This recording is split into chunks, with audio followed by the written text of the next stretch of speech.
Assalamualaikum warahmatullahi wabarakatuh. Salam sejahtera untuk kita semua.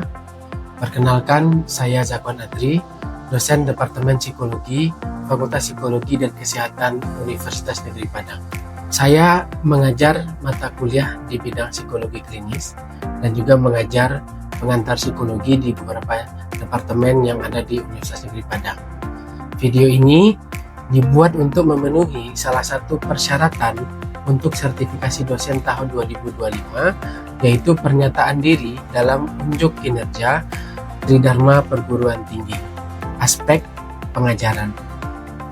Di dalam mata kuliah ini, saya mengambil mata kuliah biopsikologi dengan rambu pengajaran berdasarkan pendekatan atau muatan DIA, yaitu Delivery, Interaction, and Assessment.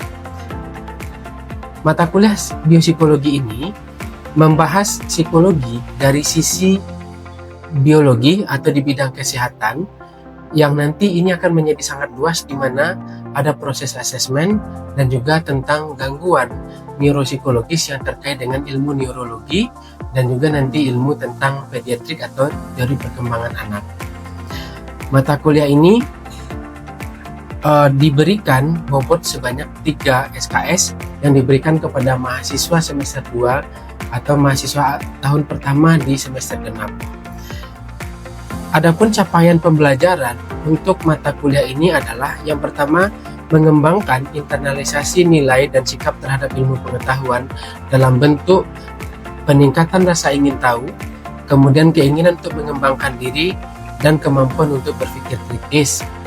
Yang kedua, memiliki komitmen untuk melaksanakan tugas yang sesuai dengan prinsip-prinsip kode etik psikologi di Indonesia. Yang ketiga, memiliki sikap komitmen, bekerja sama, dan komunikasi yang efektif untuk berkomunikasi dengan pasien gangguan neuropsikologis. Lalu yang keempat, memiliki keinginan untuk membuktikan konsep ilmu pengetahuan dan penerapannya dalam kehidupan nyata di lingkungan sekitar.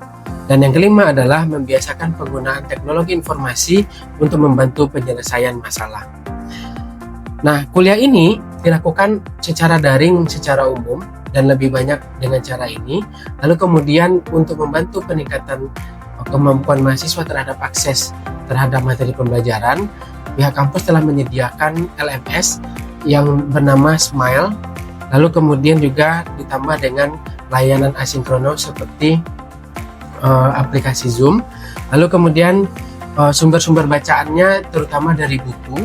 Lalu kemudian buku itu ditambahkan dengan beberapa sumber lainnya seperti artikel ilmiah di jurnal.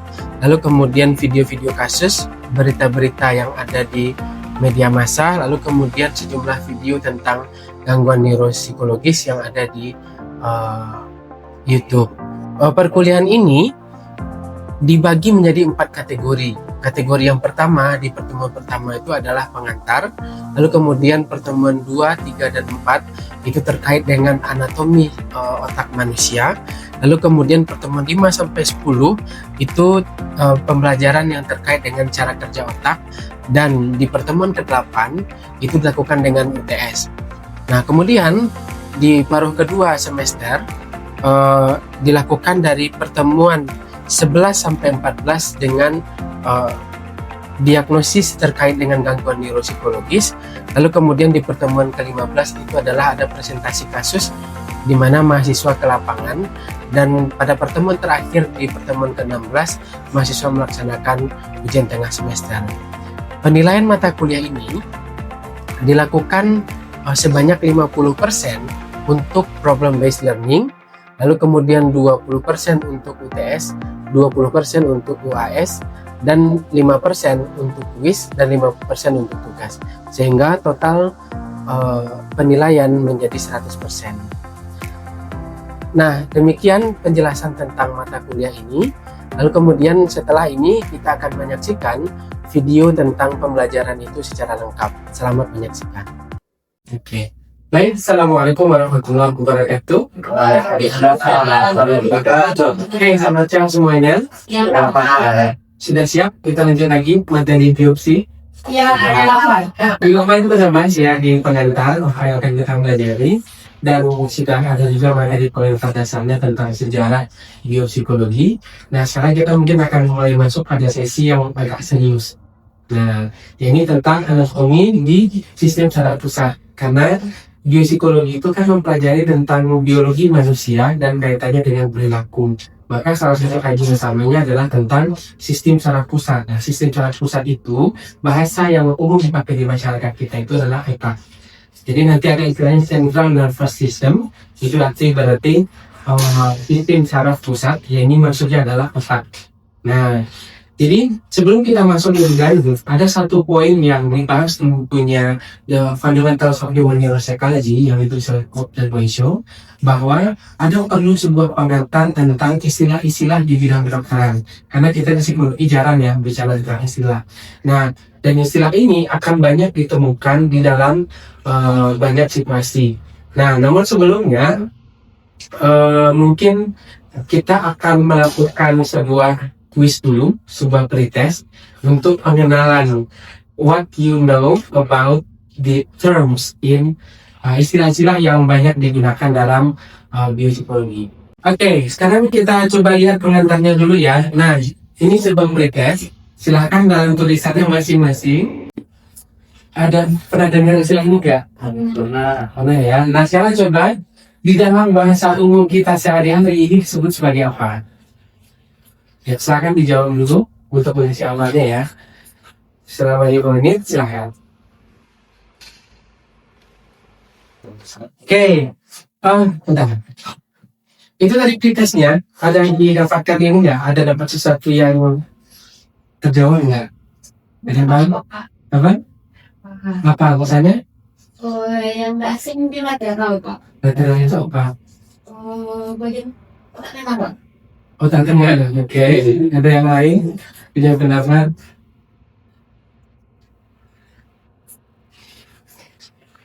Nah, ini yang kita bahas ya. Nggak apa-apa, ini baru tes ya.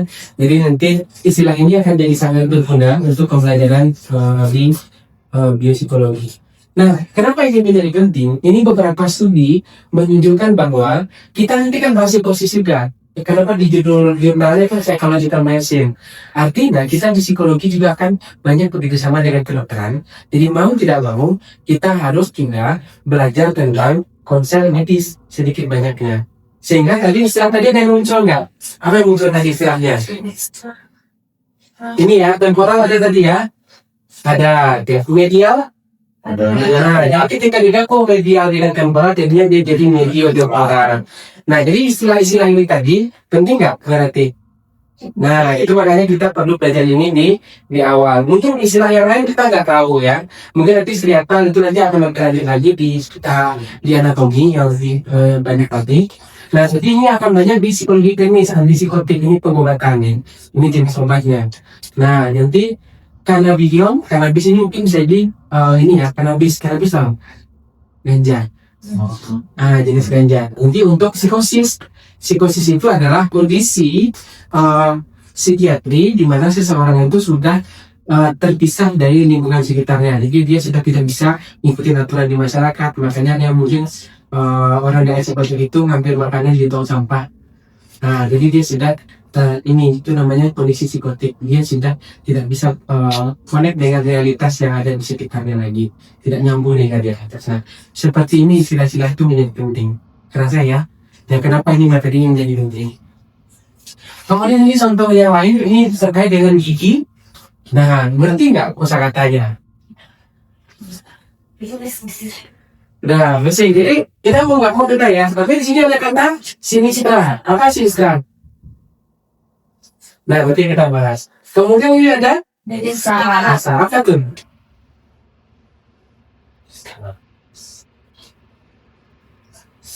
Nah, itu nanti kita akan tahu. Jadi, ketika kita berkomunikasi sebagai seorang psikolog klinis dengan profesi di bidang kesehatan, mau dokter gigi, dokter anak, ataupun dokter umum, maka nanti kita mau nggak mau perlu tahu juga istilah yang digunakan di profesi tersebut. Gitu. Termasuk ini juga, ya. Psikologi ya, itu predictive neuropsychology. Nah, lihat di sini. Ada kata sagintal. Apa itu sagintal? Nah, Inilah alasan mengapa materi ini menjadi penting supaya kita punya pengenalan dasar dan nanti ketika ketemu dengan jurnal kita sudah nyambung. Oke, bisa dipahami ya. Nah, jadi sekarang kita masuk ke intinya. Itu dia semuanya. Jadi caudal itu kayak ekor. Jadi bahasa Inggrisnya itu tail atau ekor. Berarti yang arah ke bawah caudal. Oke, ini arah ya. Ini rata-rata semuanya isinya arah. Kemudian kalau ada rostrum, itu berarti beak atau paru mulut berarti di depannya. Rostral. Nanti ada ventrum. Ventrum itu dia ke bawah atau nanti di area perut gitu. Kemudian ada nanti anterior. Anterior itu nanti berarti depan. Kemudian posterior belakang. Jadi anterior dengan posterior itu depan belakang. Dia berlawanan. Nah, caudal dengan rostrum atas dan bawah. Gitu ya. Sama ventrum sorry. Ventrum. Oh sorry, ini beda. Kemudian lateral tadi samping. Nah gitu. Maka nanti ada dorsolateral. Berarti kalau dorsolateral ada dorsal, ada lateral. Nanti istilah-istilahnya akan digabung-gabungkan di dalam banyak penelitian. Maka inilah kenapa kita perlu menghafalnya. Karena tidak ada sekian senti dan sebelah kiri hipotalamus tuh nggak ada kayak gitu. Tapi nanti istilah itu akan menggunakan istilah seperti ini. Nah, medial itu tengah. Nah, jadi yang tadi dibilang lateral itu ada tengah, berarti dia harusnya adalah medial gitu ya. Kemudian ada coronal. Ini potongan secara vertikal. Nanti potongan dorsal horizontal gitu. Dan sagittal itu kayak panah. Jadi yang kayak itu. Nanti kita lihat gambar-gambarnya. Nanti ada ipsilateral. Nah, dia sisi sama tangan dan kaki ipsilateral, kontralateral itu berlawanan, berarti tangan kaki kanan sama kaki kiri gitu. Kemudian bilateral kedua-duanya, kemudian proximal itu dekat. Kalau distal, distance, jarak, berarti dia jauh.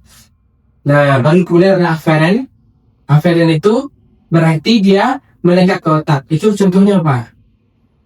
Kayak ada orang melemparkan batu ke arah kita, maka stimulus yang masuk ke mata itu kan dia akan mendekat ke otak, baru kemudian di otak dicerna ini adalah ancaman atau tidak.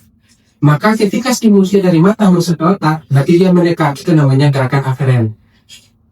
Tapi kalau otak kemudian memerintahkan ini adalah bahaya, maka tangan lindungi kepalamu. Maka ketika tangan mendekat, berarti telah perintah dari otak ke indera, itu namanya gerakan afferent. Nah, oke, jelas? Oke. Tadi sudah mulai nyambung dengan yang kuis tadi. Nah, mau mencoba menghafal dulu? Boleh sebentar ya. Oke, kita coba lihat dulu. Jadi intinya nanti supaya lebih mudah tuh begini. Coba kita lihat nih ya. Ini dia. Kalau dorsal itu dia atas, ventral itu bawah, rostral itu bagian depan, caudal itu bagian belakang. Berarti temannya dorsal, ventral. Berarti ventrum atau ventral ya. Kemudian dorsal dengan caudal depan sama belakang. Jadi kalau ada istilah ini berarti itu jadi lebih mudah ya. Kalau salah satu mungkin agak lebih susah menghafalnya. Gitu. Kemudian ini tadi coronal itu dari atas ke bawah. Kemudian sagittal itu gini ya, dari samping. Jadi dia nampak samping. Gitu. Oke. Nah, unilateral kelihatan yang biru. Yang biru unilateral dia sebelah saja, maka disebut uni. Ini itu satu. Nanti bilateral itu dua kaki dan kanan dan kiri, itu berarti bilateral. Kemudian ipsilateral ini satu tangannya di sebelah kiri dan satu kaki di sebelah kiri, maka disebut sebagai ipsilateral. Nah, gitu. Kemudian kontralateral, kalau kakinya sebelah kiri dan tangannya di sebelah kanan, jadi dia kontra lawannya. Ipsi berarti dia di sudut yang sama, itu di sisi yang sama. Sudah nggak lebih mudah? Oke, kita coba dulu ya. Berarti yang sagittal itu berarti dia dipotong kayak panah. Karena sagittal itu kan panah tadi. Jadi dia kayak panah sehingga kalian di sini habis dapat dia dari samping. Ya, penampakan dari samping sagittal. Kalau yang dia coronal, dia nampak dari depan. Gitu. Karena dia akan banyak ini ya di biopsi itu potongan-potongan otak sebelah mananya gitu. Nah, makanya kita ada orang baca ronsen apa atau hasil MRI. Nah, disitulah tentunya istilah-istilah seperti ini. Oke? Nah, kita coba balik dulu lagi ya. Kita coba cek di sini. Ini tesnya. Oke, ini dia tadi. Tadi kaudal sama lawannya apa?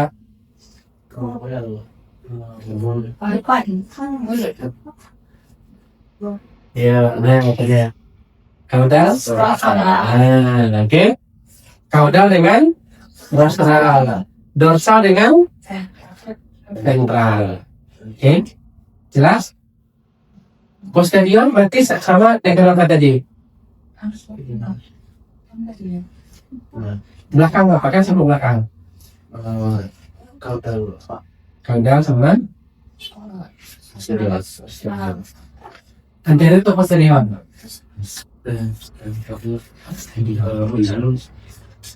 Kaudal berarti posterior. Gitu ya? Udah kebayang ya? Oke, secara perlahan dulu ya. Nah, itu dia. Oke, untuk menggunakan, saya bagikan dulu ini masing-masing.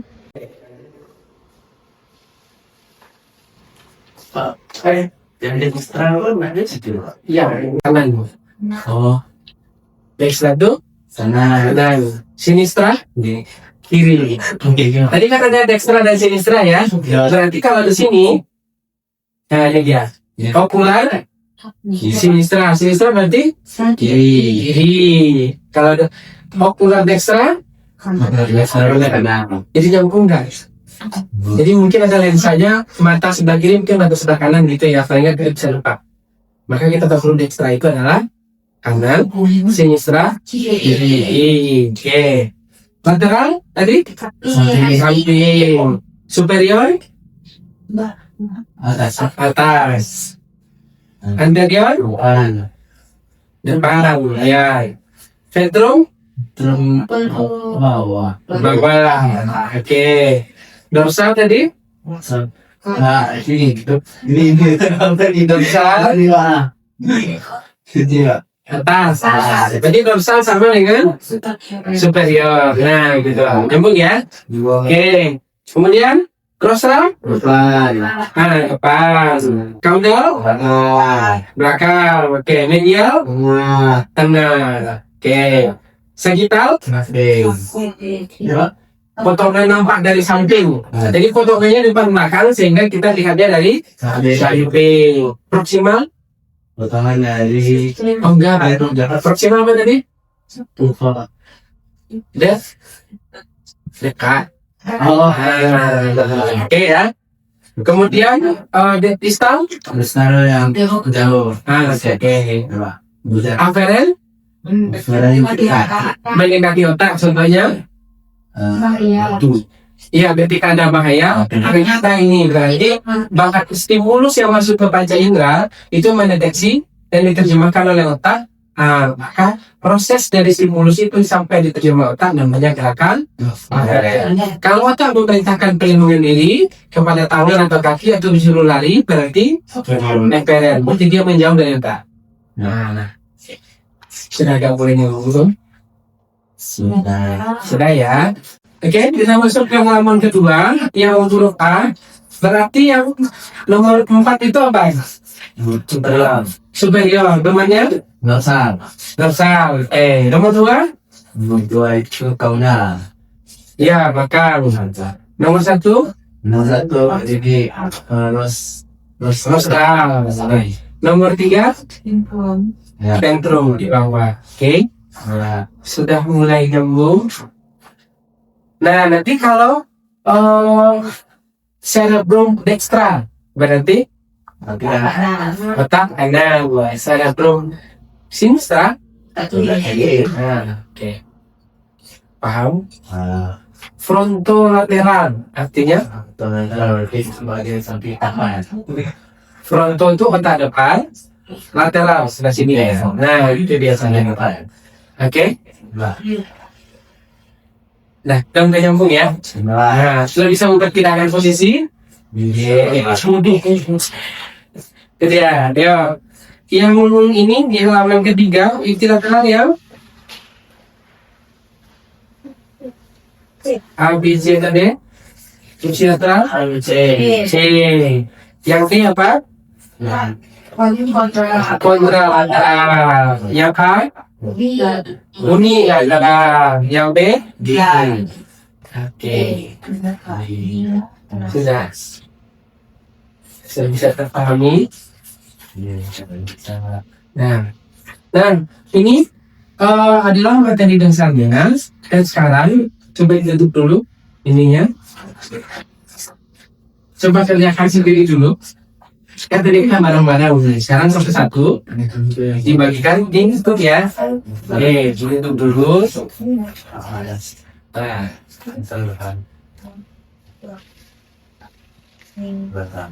sambil lu hafal ya.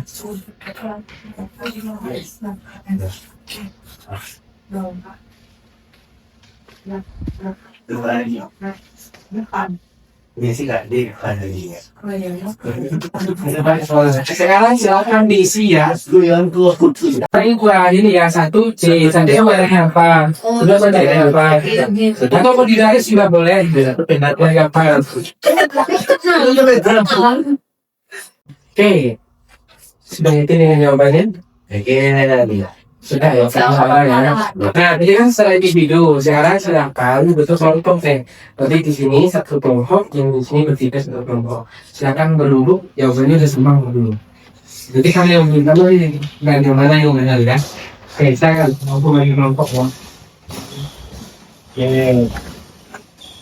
Nah, baru kita cek peringkat kebenarannya mungkin ada ini. Sebenarnya tadi yang sudah 4. Coba yang satu dulu.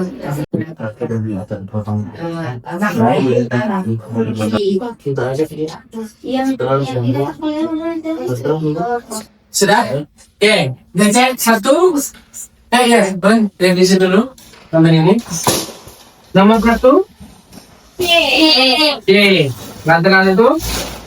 B. Posterior? Posterior. Ya, jadi salah kunci ini beda. Ada ini ya, di situ ya, posterior, belakang. Selain satu ke atas di atas tadi. Nomor 3, Tinggal sini sebelah kiri. Ya. 4, 4 J, depan. 5, maksimal itu B, ya kan? 6, ya. 7, 7. Ya, oke. 8, ya. 9, 9.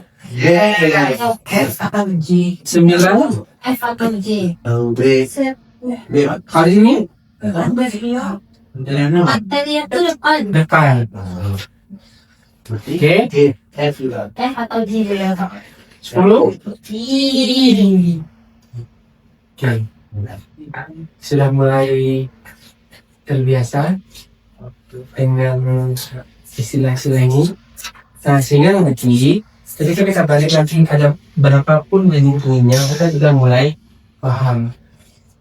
Jadi kayak gini nih penelitiannya. Fungsi penerimaan dan psikologis pada anak-anak dan dewasa dengan sinusosis. Itu dengan sinusosisnya apa? Tapi nanti sinusosisnya dilihat dari samping. Nah, jadi nanti ketika dibikinkan dapat data hasil MRI-nya atau dapat hasil ronsennya atau yang gininya, itu bisa dilihat seperti apa. Dan jadi penampangnya di area mana yang aktif bagian otaknya gitu. Biasanya sih MRI sebenarnya ini. Kalau di sini kan ada MRI nggak? Apa yang dipakai alatnya? Kuesioner ya?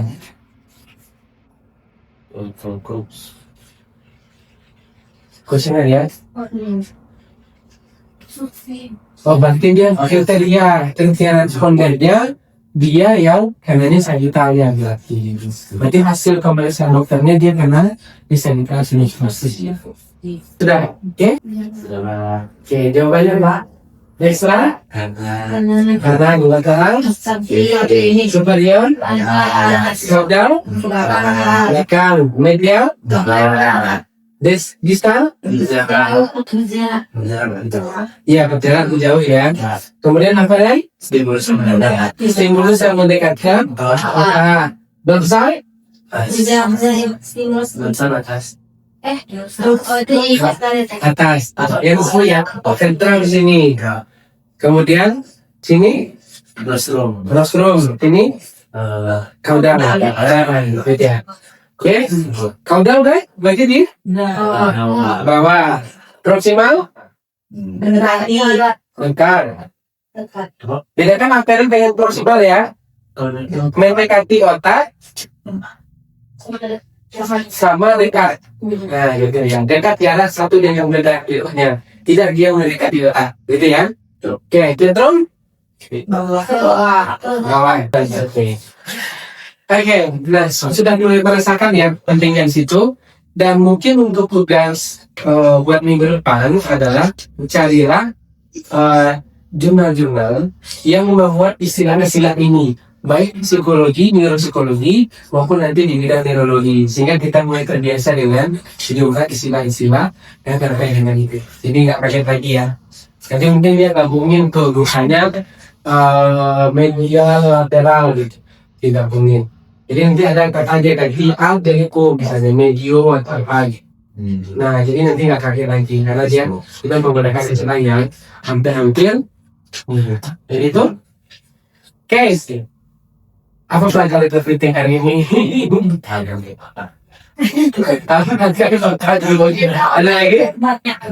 Nah, otak itu banyak bagiannya. Itu yang nanti kita akan bahas di pertemuan berikutnya. Nanti ada pembagiannya nih ya. Nah, ini dia aslinya. Ya, bakal kita pelajari sampai akhir semester ya, sesuai dengan fungsinya masing-masing. Nah, nanti kan kita banyak sudah ada yang lain lagi. Jangan nanti lihat di sini nih.